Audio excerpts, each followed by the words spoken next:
Welcome back to That Dad Guy. It's October 29th, 2022. Today it is a bit chilly. It got down to -2, which is what it is currently right now.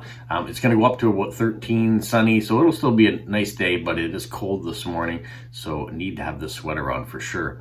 I do have some lavender plants outside. I picked all the leaves off and moved them closer to the house, but I need to bring them inside. If the temperature's going to be like this, I don't want them to freeze and die in the pot, so they'll come in for the winter and go downstairs, because I never got around to planting them this year. I bought them, I put them out there, and then never got back to them again. So I want to make sure that they're still around for next year when I plant them.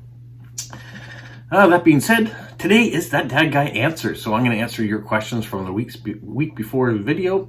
There's a few of them here, so I'll get right into them and see what there is.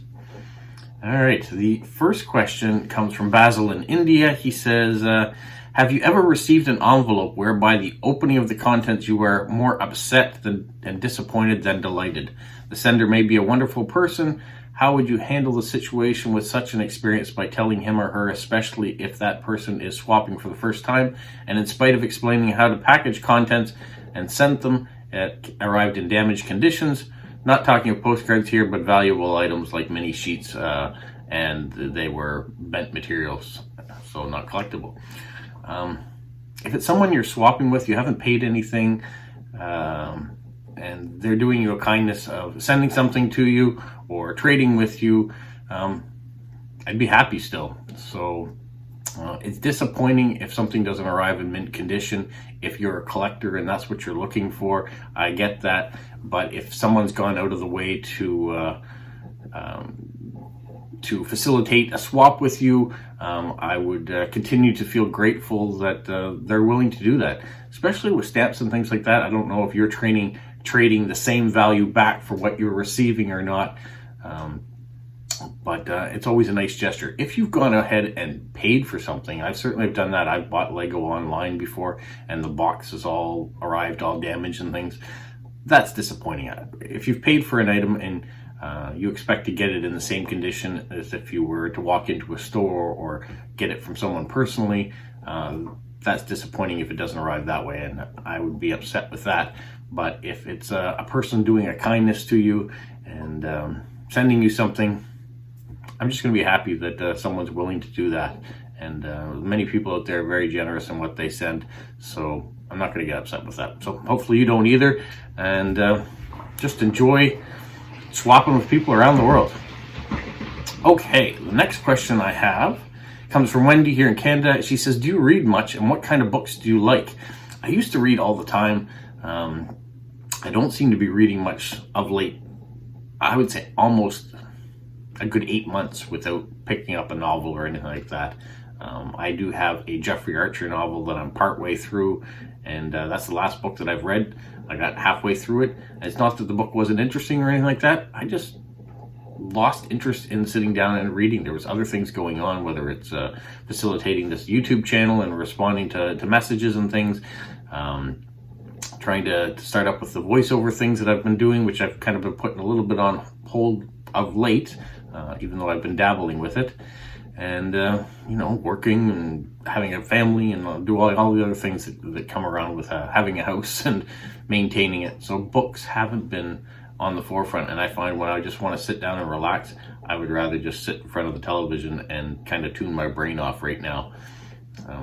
Also, I have gone into the point, you're not seeing it right now, but I do wear glasses if I need to read subtitles on a TV show now, or when I'm out driving at night, I should be wearing those glasses. I don't need them yet to read up close, which is great for my job, but who knows? I may in the future. My eyes are going to deteriorate. I know that over time, and now at the right age of 48, I do need glasses in the evening in order to enjoy some things, to see them a little crisper, and especially when I'm out on the road, I should be wearing them. What kind of books? I never even really got to that other than Jeffrey Archer. I do like fiction. I like fantasy books. I love history and all that, and I like historical shows, but I don't tend to sit down and read a lot of history books other than maybe some biographies and things like that. Really what I want from reading is to take my mind or take my life to a different place, a different fantasy realm, And tune off. I don't want to read horror. I don't really want to be scared to death of what creepy things are out there and what could be out there. That's not one of my genres I like. I'm not really interested in reading things that are going to make me sad, so I'm not going to read that.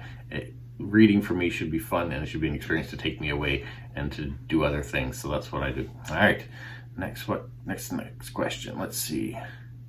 Well, Judy actually says, I'll give you a word for your story, Mockingbird. So I haven't really gotten into that yet. I touched on that last week, saying one of the things that I would be interested in doing is coming up with a story. If you guys gave me a bunch of words like nouns, verbs, adjectives, and then I will come up with something. And I'm still thinking about doing that. I haven't yet, but what I will do, Judy, is I'll hold on to the word Mockingbird, and when I get enough suggestions of words, I'll throw them all together and do up a story for you. All right. The next one comes from Eric, who is currently traveling. He recently sent me postcards from Portugal, and he says, first of all, do you currently use all slots available for traveling cards on post-crossing? Meaning if you have 15 slots available, do you currently have 15 cards traveling? If so, do you think it'll come a time when this won't happen? For example, when you can reach 50 slots, do you think you'll permanently have 50 slot cards traveling? So that's question number one. So I'll answer that one first. Right now I have 13 slots available. I have 13 cards traveling. So that's what I do each week. I send the maximum that I can to keep them going, because it also generates more cards coming back to me. The more cards that I can have going, the more will come back to me, and that will build up the slots. But to answer that second part of that question, when I get to a number of cards, like I know Caroline in France, who's been post-crossing for 16 years, she's got 100 cards as her max, and I can't see 100 cards traveling all at once. That's very expensive. So yeah, I think there's going to be a point where the number of slots I have won't be filled all the time. It's just economics. As long as you can afford to do something, you do it. When it becomes too much of a burden for your family and it takes away from other things you need to do, you just have to make sacrifices. So I can't see sending 50 cards a week or whatever the case may be. When I get to that point, it'll just be too expensive. All right, there is a second question in here. Also, how come you don't get a discount for sending mail? That being that you work for Canada Post. Sounds awful that you don't. It's just the way things are. Canada Post doesn't really give anything away for free. The 50,000 workers that work for Canada Post, we don't get discounts on postage stamps. The only thing that we do get a discount is collectibles. So if you have like a stamp album that comes at the end of the year that has all the stamps in it, we get a 10% discount on that. So that's one of the things we do get. But just going in to buy regular postage stamps, we don't get any discount on that. And why we don't? It's just not the way our corporation is run. So nothing for nothing, I guess. All right, so thanks, Eric. All right, the next question comes from Yulia in Russia, and she says, how old do you have to turn to stop trick-or-treating? So that's very appropriate with Halloween being 2 days away here. That's question number one. So there isn't really an age where you have to stop trick-or-treating. Where it becomes unfashionable, I would say once you get to around 15 or 16 years old, or, when you get to the point where you can actually drive your car to the neighborhood to go trick-or-treating, you're probably too old to be trick-or-treating anymore. There are still some teenagers that come around and do it. You will see some parents that come around, but they're usually trick-or-treating for a little child that's with them. So they get a pass on that. If I had adults just show up at the front door, it wouldn't be cool. I'd probably still give them something, but it's not really cool to be trick-or-treating at that age. You're not looking to get free stuff. It's supposed to be for kids. So I would say around age 15 or 16 is usually when you stop. And the second part, she says, how old were you when you last went trick-or-treating? What costume did you wear? Yeah, so I would say I probably was 16 years old with my friends, and my costume was, it's not in here, I have a Pittsburgh Steelers helmet, and I put that on, and that's why I walked around trick-or-treating. It was the very laziest costume ever. I was a football player because I was wearing a football helmet. And that tends to be what happens when you become a teenager. You lose interest in putting all the fun work into creating costumes. You go around and you're just looking for the candy. So that's what I would say. I was probably around 16. I was a football player, and all I was wearing was a football helmet on my head.